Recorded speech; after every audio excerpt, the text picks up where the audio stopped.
It was just past midnight when the first tremor rattled the windows of my old farmhouse. At first, I thought it might be thunder rolling in, but when I stepped outside, the night sky was lit up like a stadium. Floodlights, roaring engines, and the metallic clang of steel filled the air. Right there, in the middle of my cornfields, cranes were slamming massive pillars into the ground. My cows bolted in terror, fences snapped like matchsticks. And standing on a makeshift platform, megaphone in hand, was none other than Claire Benton, the self-crowned queen of our HOA. "This is progress," she shouted like she was announcing the Olympics. "This is the future of our community." But what I saw wasn't progress, it was theft. They weren't just trespassing. They were building an elevated railway straight through my family farm. No vote, no permission, no warning. And that night, as the harsh lights lit up my land like a crime scene, I realized something. Claire wasn't chasing progress. She was chasing power. And if she thought I was going to roll over, she was in for the fight of her life. The morning after, by sunrise, the floodlights were gone and the machines silent. What they left behind looked like a battlefield. My corn was shredded, 5 gaping holes marked where they'd started foundations, and stacks of rebar sat like an occupying army's supplies. I filmed everything on my phone, my voice trembling with rage. "Forecast today," I muttered. "Scattered concrete with a 100% chance of lawsuits."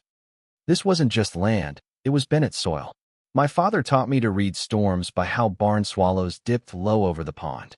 My grandfather measured time by how high the corn was on the 4th of July. You don't just plan a railway through that and call it community progress. I called the sheriff. He showed up, hat tilted back, eyes weary like he'd already seen how this story ends. "Morning, Luke," he said. "Morning? They built half a bridge in my field last night." He frowned, walked the perimeter, then sighed. "They showed me something from the HOA. Said it's part of an improvement project.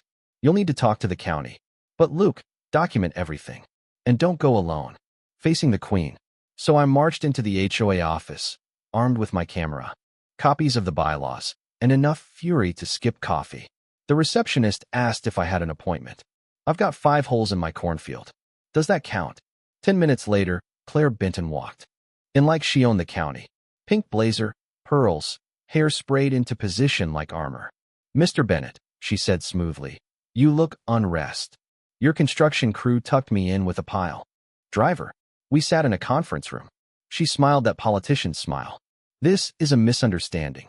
The board has approved an elevated transit initiative meant to reduce noise and modernize our community."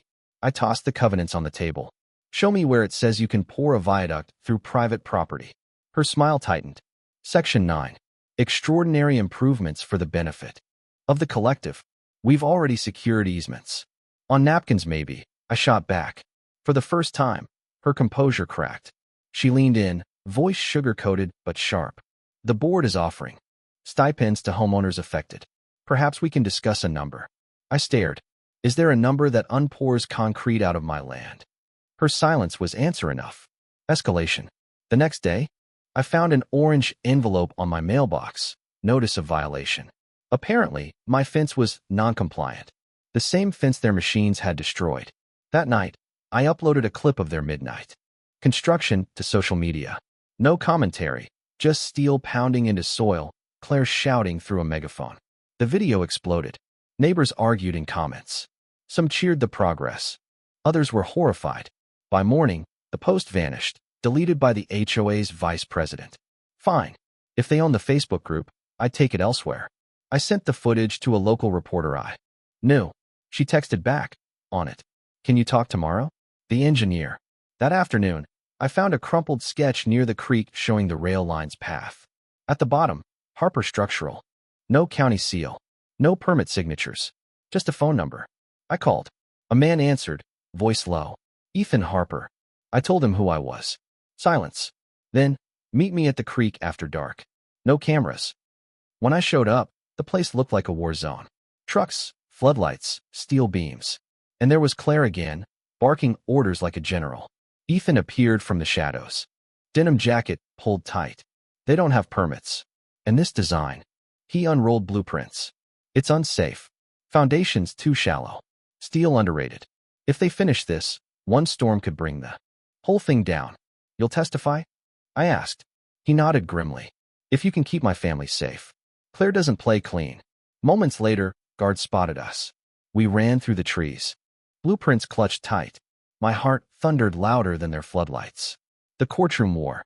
My lawyer, Rachel Cole, nearly laughed when she saw the documents. Luke, this isn't just sloppy construction. This is fraud. And if we take it to court, we bury them. The HOA tried to drown me in fake fines, liens, and notices. They thought they could bleed me dry before a judge saw the truth. But when the hearing began, the tide turned. Rachel presented the blueprints, the county's confirmation of no permits, and Ethan's testimony. He explained how the design ignored soil stability, how beams were rated for half the required load, and how money funneled into Claire's personal accounts through fake consulting fees. The jury sat frozen. Claire, on the other hand, cracked. She shouted across the courtroom, pearls rattling on her neck. I am this community. Without me, you're nothing. The judge slammed his gavel. Sit down, Mrs. Benton. You're out of line. When the verdict came, my knees almost buckled. In the matter of Bennett versus the Homeowners Association, the foreman read, "We find in favor of the plaintiff. Damages awarded, $5 million. The gallery erupted.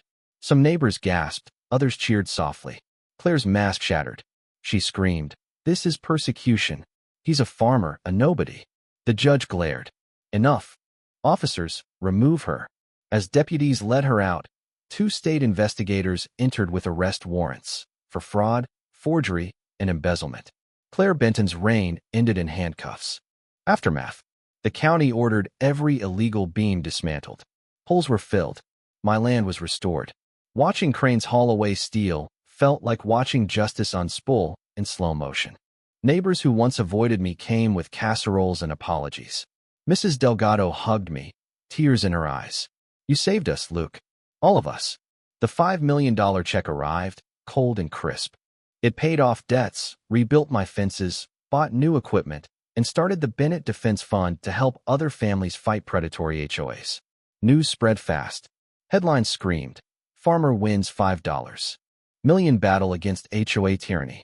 Reporters called me a folk hero, but I wasn't interested in fame. One night, sitting by the fire with Rachel and Ethan, we toasted to justice. They thought progress was permission, Rachel said. Turns out, it wasn't. Months later, grass grew where steel once scarred the soil. My land was whole again. And one evening, as the sun dipped low, I recorded a message in front of my fields. They tried to roll a railway through my farm, said I was just one man against progress. But progress without permission isn't progress, it's theft. And today, we proved no one is too small to fight back. That video went viral. People from across the country sent their own HOA horror stories. And I realized my fight was never just mine. It belonged to every homeowner who'd been silenced by bullies and blazers. I didn't just win $5 million. I won back my freedom. And freedom, I learned, is the sweetest harvest of all.